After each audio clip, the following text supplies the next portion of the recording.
నువ్వేం టెన్షన్ పడకురా, పెళ్లి వాడితో అయినా కాపురం నీతోనే.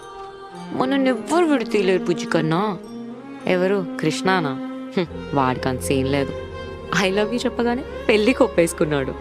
కొంచెం ప్రోగ్రెసివ్ అని చెప్తే చాలు, పాపం ఎక్కడికి తీసుకెళ్ళమన్నా తీసుకెళ్తాడు. అనుమానమా?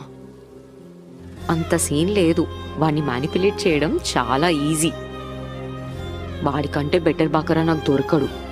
Trust me, this is the best arrangement for us.